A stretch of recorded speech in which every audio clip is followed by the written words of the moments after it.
ఆ అటుకు మీద నుంచి పాక పంచలు ఎక్కుకుంటూ వెళ్ళిపోయి ఆ స్లాబ్ మీద పడుకుంటేవాళ్ళు ఈ పాటలోని రాత్రులు స్లాబ్ మీద పడుకుంటారు.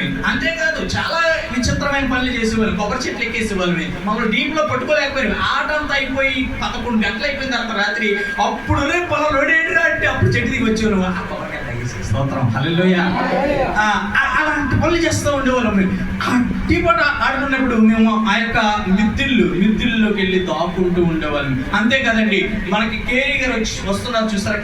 కేరీ గారు వస్తున్నారంటే ఇంజక్షన్ చేసేస్తారు. ఆయన అంటే భయం, ఆయన వాయిస్ అంటే భయం.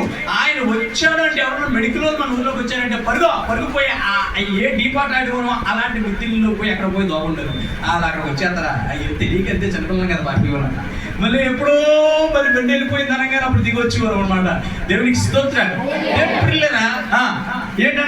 ఏంటంట అలాంటి మిద్దింటి మీద వీళ్ళిద్దరిని ఏం చేసిందండి ఆవిడ? దాచిపెట్టింది. ఎంత మంచిదో చూడండి. ఆవిడ వేశ్యే కావచ్చు, పాపాలు చేసే వ్యక్తే కావచ్చు, పాపిష్టురాలే ఉండొచ్చు. అయితే ఏం చేసిందండి? ఆ పైన దాచిపెట్టింది. వీళ్ళు వచ్చి అన్నారు, అమ్మా మీ ఇంటికి 2 వ్యక్తులు వచ్చారా? వాళ్ళు మన శత్రువులు, మనోళ్ళు కాదు, వాళ్ళు మనం చంపేయాలి. వాళ్ళు వచ్చారా అని అడగగానే రావడం అయితే వచ్చారు కానయ్యా, మరి ఆ తోవను పోయారయ్యా. స్తోత్రం హల్లెలూయా.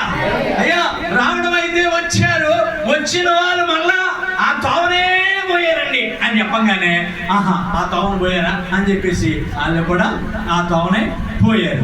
పోయిన తర్వాత అన్నింటిగారు ఇంటిగారు ఎంత వెతికినా దొరకపోయేసరికి ఏం చేశారంటే దొరకపోయేసరికి వారి మార్గాన్ని వెళ్ళిపోయారు. అప్పుడు వీళ్ళందరినీ కిందకి దించి, అయ్యలారా మీరు నాకు తెలుసు, మీ దేవుడు కూడా నాకు తెలుసు. మీ దేవుడు ఎప్పటికైనా మా దేశాన్ని మీ చేతికి అప్పగిస్తాడన్న సంగతి కూడా నాకు తెలుసు. చూసారా, వేసికి కనబడ్డాడండి దేవుడు. స్తోత్రం. ఆవిడ దాచింది అంటే ఆవిడ మనసు అనుకున్నారు. అది ఆవిడ మనసు కాదు. దేవుడు తనలోకి దూరి వాళ్ళందరినీ దాచిపెట్టేటట్టు చేశాడు. దేవుడి యొక్క మహిమ అక్కడ పనిచేసింది.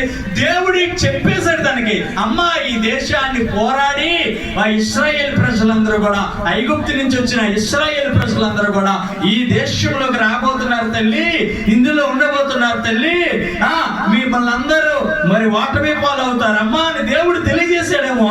అయితే ఆవిడ అన్నది, అయ్యా మీ దేవుడు తెలుసు, మీరు తెలుసు, ఎప్పటికైనా ఈ దేశాన్ని మీద పోరాడి మీరు ఇక్కడికి వచ్చేస్తారన్న సంగతి కూడా తెలుసు. అయితే ఒకటి గుర్తుపెట్టుకోరా అన్నది. ఏమన్నదండి? చెప్పండి. ఏం చేయాలంట? మీకు నేనేం చేశాను?